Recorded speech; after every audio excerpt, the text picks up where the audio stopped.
Bismillahirrahmanirrahim. Assalamualaikum warahmatullahi wabarakatuh dan salam sejahtera kepada semua hadirin. Terima kasih kepada semua kerana sudi bersama kita dalam forum online pada hari ini.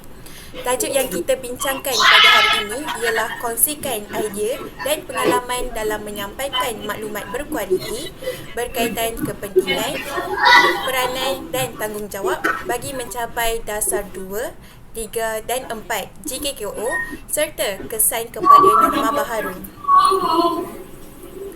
Seperti yang kita tahu, GKKO atau Gerak Kerja Kokurikulum bukan sekadar aktiviti tambahan. Ia adalah wadah untuk membentuk sahsiah, kepimpinan dan kemahiran insaniah pelajar. Antara dasar utama ialah dasar kedua, iaitu semua murid wajib menyertai aktiviti kokurikulum. Dasar ketiga ialah semua guru juga wajib untuk turut serta dalam sesuatu program yang diadakan. Dan dasar keempat pula ialah menekankan bahawa setiap aktiviti mesti dirancang dengan objektif yang jelas.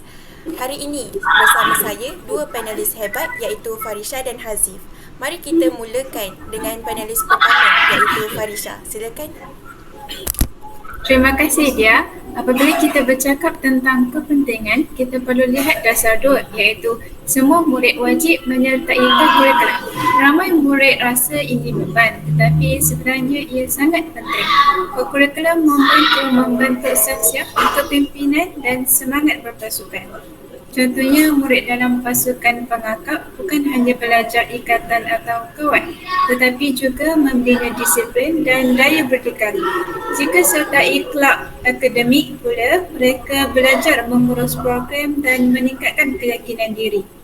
Maklumat tentang kepentingan ini mesti disampaikan dengan jelas, bukan sekadar umumkan jadual. Bila murid faham manfaatnya, mereka akan lebih bersemangat.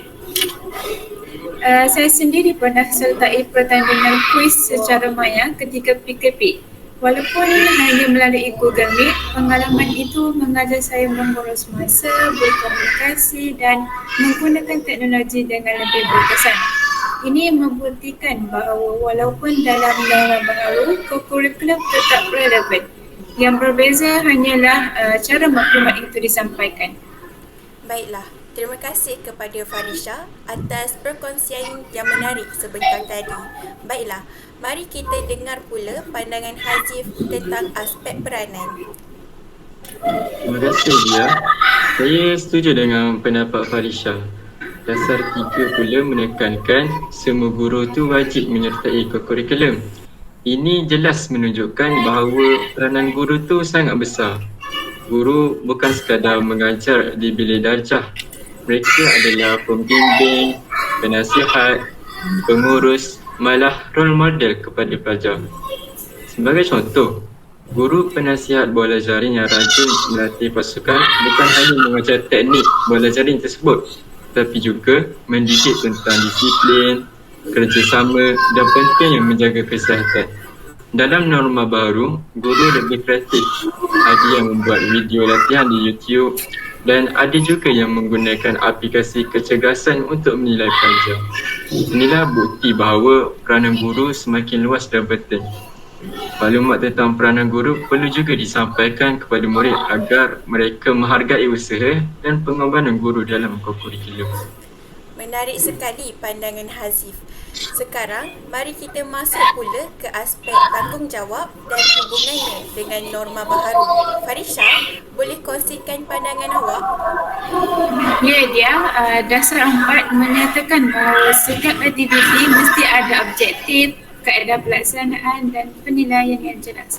Jadi, guru dan pelajar bertanggungjawab menyampaikan maklumat dengan tepat. Kalau maklumat tidak jelas, program boleh gagal. Saya pernah alami pertandingan kuis maya yang terkendala kerana pautan Zoom tidak diberikan tepat waktu. Ramai pelajar terlepas peluang. Dari situ saya sedar tanggungjawab menyampaikan maklumat sangat besar kesannya. Saya setuju Farisha. Dalam norma baru, tanggungjawab bukan sekadar menyampaikan maklumat itu sendiri, tapi juga cara memastikan kita berintegriti.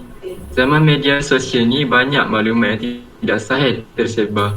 Jika pelajar percaya maklumat palsu, ia dapat merosakkan nama sekolah.